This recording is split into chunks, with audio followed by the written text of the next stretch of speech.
Okay guys, so to start yung semester po na ito, we will start by um, downloading or installing lahat ng mga kakailanganin natin para hindi na tayo magka-problema during the lecture time. So, ang unang-unang kailangan natin dito guys is yung development platform natin. So, ang kakailangan ng development platform ay yung tinatawag po natin na Visual Studio Code. So, ayan siya. So, some of you are already installed na yung Visual Studio Code kasi ginagamit nyo siya sa C++. Pero yung mga hindi pa, please go to Google, search nyo po Visual Studio Code, and then i-download nyo po siya kasi yan po yung gagamitin natin. So, guys, yung kulay blue, hindi po yung kulay purple. Kulay blue, ito po yung kulay niya, yan po yung Visual Studio Code na i-download nyo po. Okay? So, ito po yung gagamitin natin for the rest of the semester para makapag-aral po tayo ng Java. Next is we will check naman kung meron bang naka-install na Java sa mismong devices ninyo. So, titignan lang natin, lagay nyo Java, tapos hyphen version. Okay, so after yan guys, i-enter nyo lang siya, and nakikita nyo, Java is not recognized as an internal or external command. So, ibig sabihin, wala pa naka-install na Java dito sa mismong system ko ngayon. So, but before that guys, before ka mag-install, pumunta ka muna sa Visual Studio Code, pumunta ka dito sa extension. After mong pumunta dyan, search mo lang dito yung tinatawag po natin na Java. Okay, so mag-extend tayo ng or mag-install tayo ng extension para magamit po natin sa Visual Studio Code yung mismong Java natin. Ang i-click nyo po itong extension pack for Java. Okay, so i-install nyo lang po yan. Then, hintayin lang natin siyang ma-install. Okay, ngayon kung mapapansin nyo guys, ay already installed na po itong extension pack for Java ko.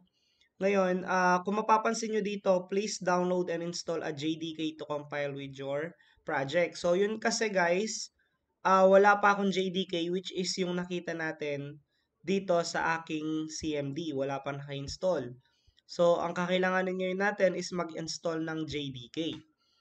So, ang gagawin guys, kung may option kayo doon, i-click nyo lang siya para pumunta kayo sa internet.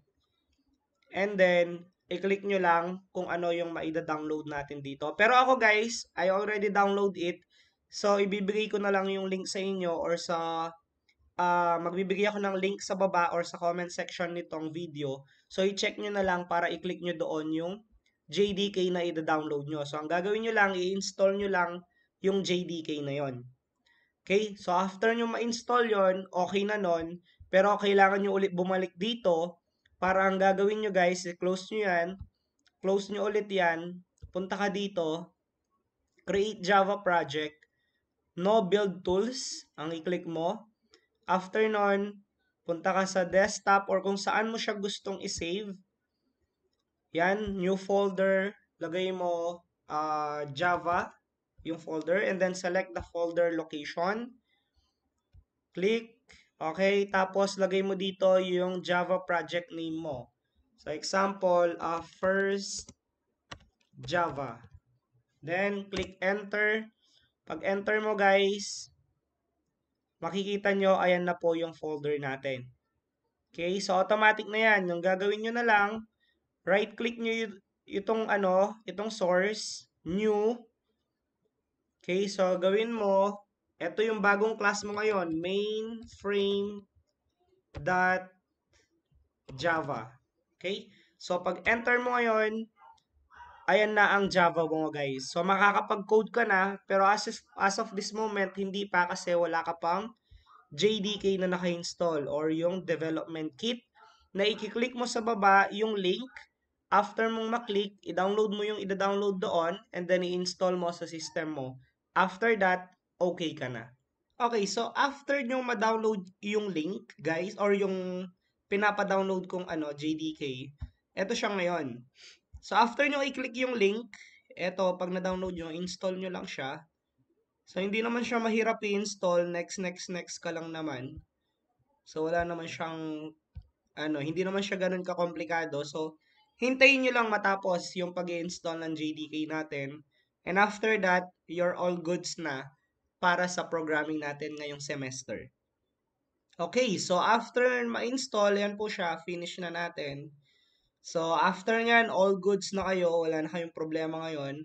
So, ang gagawin na lang natin is magko-code na tayo dito sa ating development, no? Dito sa ating IDE. So, good luck this semester. So, hopefully, na-follow nyo kung paano i-install or paano gamitin or kung paano lagyan ng JDK or kung paano man lahat gawin yung step by step na yon.